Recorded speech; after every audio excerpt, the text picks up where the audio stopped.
Hello students, very good morning all of you. आज हम अपना नेक्स्ट टॉपिक डिस्कस करेंगे और वो टॉपिक है बफर सॉल्यूशन। ठीक है, जो बफर सॉल्यूशन है मोस्ट इंपॉर्टेंट टॉपिक में आता है। एग्जाम पॉइंट ऑफ व्यू से लगा लो, competition exam point of view से, किसी भी तरीके से। ठीक है, हायर क्लासेस में भी ये बार बार यूज होगा। तो सबसे पहले कि मतलब क्या होगा, डेफिनेशन क्या होगी बफर सॉल्यूशन की, कैसे डिफाइन करेंगे इस बफर सॉल्यूशन को। बफर सॉल्यूशन, तो it may be defined as those solutions which resist change in pH on adding small amount of acid or base in solution। क्या कहता है, ऐसे सॉल्यूशन जो रजिस्ट कर, ठीक है, अपोज करेंगे किसमें, change in pH on adding small amount of acid और बेस। मेरे पास कोई सॉल्यूशन है, अगर मैं उस सॉल्यूशन में थोड़ा बहुत एसिड या बेस मिला देता हूं तो फिर वो सॉल्यूशन क्या करेगा, उसका अपोज करेगा, वो उसकी पीएच वैल्यू को चेंज नहीं होने देगा। ठीक है, तो ये ऐसे सॉल्यूशन हमें इंडस्ट्रीज में बहुत ज्यादा हेल्प करते हैं, क्योंकि जो मैक्सिमम रिएक्शंस होती हैं वो एक कांस्टेंट पीएच के ऊपर होती है, चाहे वो एसिडिक कैटालाइज्ड हो या बेसिक कैटालाइज्ड रिएक्शन हो, तो एक कांस्टेंट पीएच पे होती है और उनका पीएच कांस्टेंट रहना बहुत जरूरी है। तो फिर वहां पर इन बफर सॉल्यूशन की रिक्वायरमेंट होती है। तो मुझे जिस भी पीएच का सॉल्यूशन चाहिए मैं उसी पीएच के कोरस्पॉन्डिंग बफर सॉल्यूशन ले लेता हूं और पीएच मेरी वैल्यू क्या रह जाती है, कांस्टेंट। तो एक नेचुरल एग्जांपल भी है, जैसे कि ब्लड, जो हमारा ब्लड होता है वो एक परफेक्ट बफर सॉल्यूशन का काम करता है। तो इसका मतलब क्या हुआ, जैसे जो हम फूड खाते हैं वो हाईली एसिडिक भी होता है ना, स्पाइसी फूड भी खाते हैं, बट जो ब्लड का जो पीएच होता है 7.35 वो अप्रोक्सीमेट कांस्टेंट ही रहता है, क्योंकि जितनी भी बॉडी के अंदर एंजाइमेटिक रिएक्शंस होती हैं वो सारी की सारी रिएक्शंस कब अच्छे से हो पाती हैं, जब जो पीएच होगा वो कांस्टेंट रहेगा। तो जो बफर सॉल्यूशन है, जो हमारा ब्लड होगा वो किसका काम करता है, बफर सॉल्यूशन का काम करता है। ठीक है, और अगर हम बात करें कि जो बफर सॉल्यूशन है उनके टाइप्स की, क्लासिफिकेशन ऑफ बफर सॉल्यूशन। तो buffer solution are of two types, number one acidic buffer solution and number two basic buffer solution. Acidic buffer solution and second is basic buffer solution. अब जो acidic buffer solution होगा इसका मतलब क्या हुआ कि अगर मेरे पास कोई रिएक्शन है, मुझे pH value lower than 7 set करनी है, तो मैं किसका यूज करूंगा, एसिडिक बफर का। मतलब जो पीएच वैल्यू होगी वो लोअर देन क्या होगी, 7 होगी। और जबकि जो बेसिक बफर होगा उसके लिए जो पीएच वैल्यू होगी वो क्या होगी, ग्रेटर देन 7 होगी। तो अब बात आती है कि एसिडिक बफर के अंदर एक्चुअल में होता क्या है। नाम में सॉल्यूशन है और सॉल्यूशन का मतलब क्या होता है, मिक्सचर्स होते हैं। तो अब ये जो मिक्सचर है एसिडिक बफर, ये भी तो किसी ना किसी से मिलकर बनता होगा। तो जो एसिडिक बफर होगा contains equimolar amount of weak acid and it's salt with strong base. ठीक है, जैसे कि अगर मैं किसी वीक एसिड का नाम लूं तो acetic acid is a weak acid, और अगर मैं बात करूं इसके साल्ट की स्ट्रॉन्ग बेस के साथ, तो स्ट्रॉन्ग बेस इज NaOH, तो साल्ट क्या बन जाएगा हमारे पास, सोडियम एसीटेट। तो एसिटिक एसिड हो गया, सोडियम एसीटेट हो गया, और ये जो मिक्सचर होगा वो मिक्सचर क्या कहलाएगा, एसिडिक बफर सॉल्यूशन। ठीक है, ये एसिडिक बफर सॉल्यूशन की तरह काम करेगा, मतलब ये पीएच वैल्यू को कांस्टेंट रखेगा। वो कैसे रखेगा वो आगे देखते हैं अभी। अब बात आती है basic buffer solution, means pH value greater than 7 होगी, और इसके अंदर भी क्या होगा, कंटेन्स इक्विमोलर का मतलब कि मुझे दोनों के नंबर ऑफ मोल्स क्या रखने हैं, बिल्कुल same. equimolar amount of weak base and its salt with strong acid. Its salt with strong acid like ammonium hydroxide is weak base and its salt with strong acid like ammonium chloride. तो ये जो mixture होगा वो mixture किसका काम करेगा? Basic buffer solution का। ठीक है, अब हम बात करें कि जो बफर सॉल्यूशन है वो पीएच को चेंज कैसे नहीं होने देता, वो किस तरीके से कांस्टेंट पीएच रखता है। तो ये हम पढ़ेंगे किसके अंदर? बफर एक्शन के अंदर, कि बफर एक्शन होता क्या। तो बफर एक्शन का मतलब क्या, कैसे डिफाइन कर सकता हूं मैं? Ability of a buffer solution या of a solution to maintain pH या फिर to resist change in pH. ठीक है, बफर एक्शन, बफर एक्शन का मतलब क्या होगा?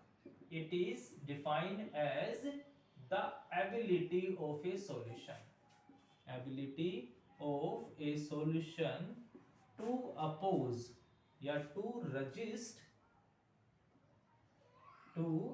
resist the change in pH। ठीक है, किसी भी सॉल्यूशन की कितनी एबिलिटी है वो क्या कहलाएगी? बफर एक्शन कहलाएगा। The ability of a solution to resist to oppose the change in pH, वो कितना योग्य है, ठीक है, कितना यूजफुल है किसी भी सॉल्यूशन के पीएच को चेंज होने से रोकने के लिए। तो अब हमारे पास जो बफर एक्शन होता है, तो हम एसिडिक और बेसिक सेम ही है, तो हम बात कर लेते हैं एसिडिक बफर की। तो जो बेसिक बफर एक्शन होगा वो बिल्कुल सेम ही होगा, आप समझ जाओगे उससे। एसिडिक बफर एक्शन, अब देखो एसिडिक बफर एक्शन, इसका मतलब मेरे पास कौन कौन है? मेरे पास एक तो था साल्ट, है ना, वो साल्ट क्या होगा? हमें पता है कि जो साल्ट होते हैं कंप्लीट आयोनाइज हो जाते हैं। तो मेरे पास लार्ज अमाउंट में कौन है? एसीटेट आयन है और सोडियम आयन है।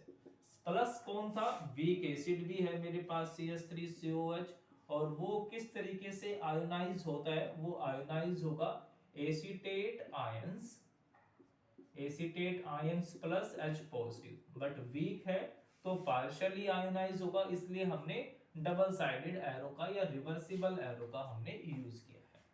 ठीक है, तो अब ये मिक्सचर क्या हो कहलाएगा? बफर सॉल्यूशन कहलाएगा। अब हम बारी बारी से इसके अंदर एसिड भी ऐड करते हैं और बेस भी। तो on addition, on adding H positive ion, अगर हम इसके अंदर H पॉजिटिव आयन ऐड करें तो क्या होगा? जैसे मैं एसिड ऐड करूंगा पीएच की वैल्यू कम होनी चाहिए, बट ये क्या करता है? उसको अपोज करेगा। कैसे अपोज करेगा वो देखो।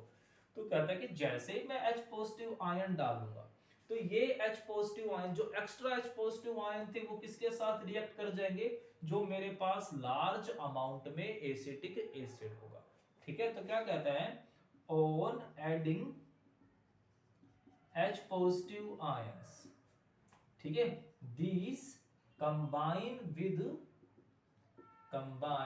with acetate ions and converts into undissociated acetic acid, है ना। तो इससे क्या होगा कि मैं जितने ज्यादा H पॉजिटिव आयंस है ना, ज्यादा नहीं होनी चाहिए, लिखा ना small amount of addition of small amount of acid और बेस। तो अगर मैं इसके अंदर स्मॉल अमाउंट में H पॉजिटिव आयंस डालूंगा तो वो जो H पॉजिटिव आयन हमने ऐड किए वो किसके साथ कंबाइन हो जाएंगे? एसीटेट आयन, जो कि मुझे साल्ट से मिले थे, बहुत ज्यादा अमाउंट में है ऑलरेडी।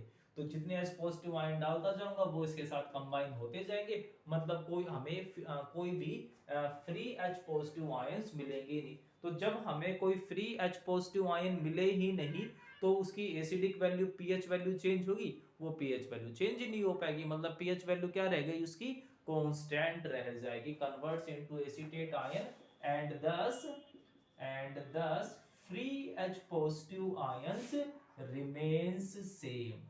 और वो H positive ions remain same का मतलब क्या हो गया? कि जो पीएच होगा वो क्या हो जाएगा? कांस्टेंट हो जाएगा।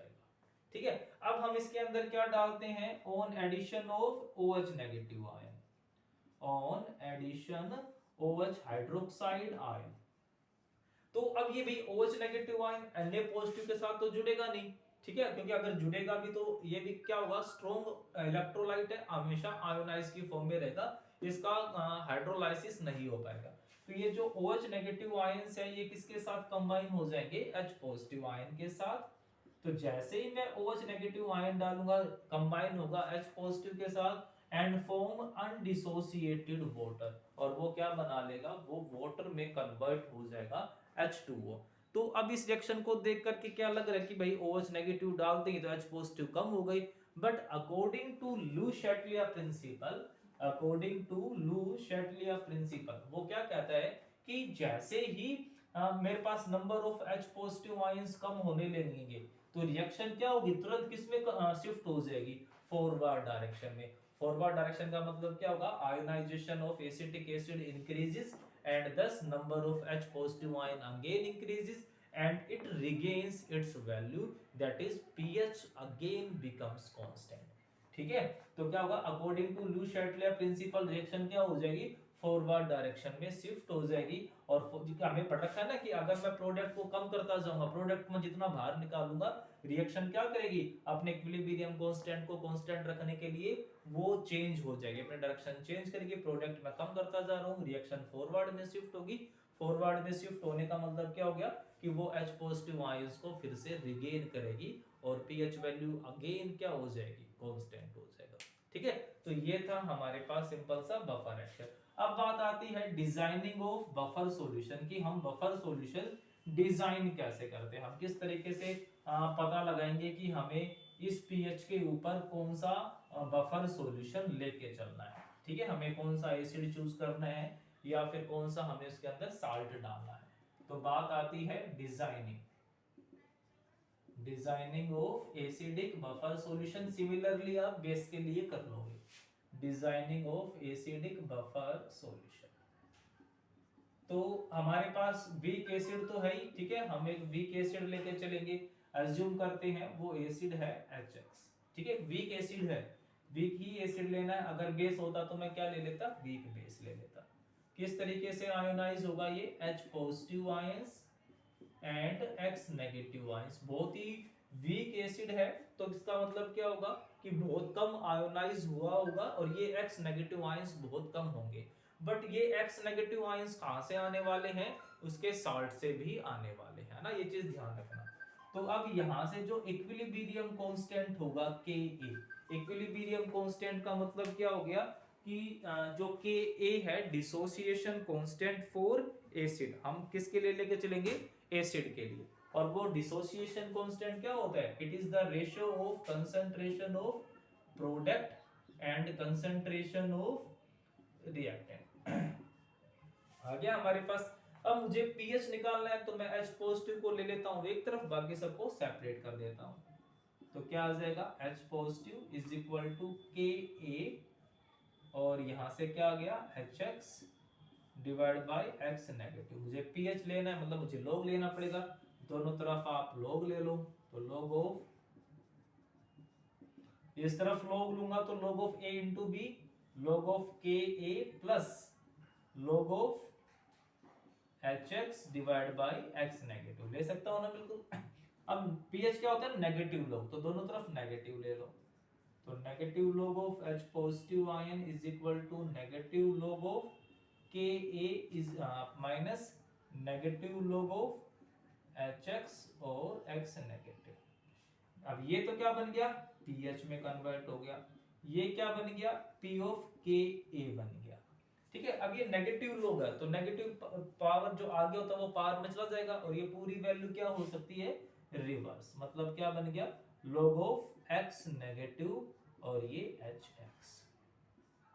ठीक है, अब आप इसको ध्यान से देखें तो जो हमारे पास X नेगेटिव कंसंट्रेशन, मैंने कहा ना कि भाई ये जो एसिड है वो तो बहुत वीक है, बहुत कम आयोनाइज होगा, तो इसका मतलब जो X नेगेटिव कंसंट्रेशन है वो सारी कहां से आई होगी, वो साल्ट से आई होगी। ये चीज आप ध्यान में रखना, यहां से तो अल्फा बहुत कम आयोनाइज हुआ है, और दूसरा जो HX है, जो एसिड था बहुत ही वीक है तो बहुत कम आयोनाइज हुआ होगा।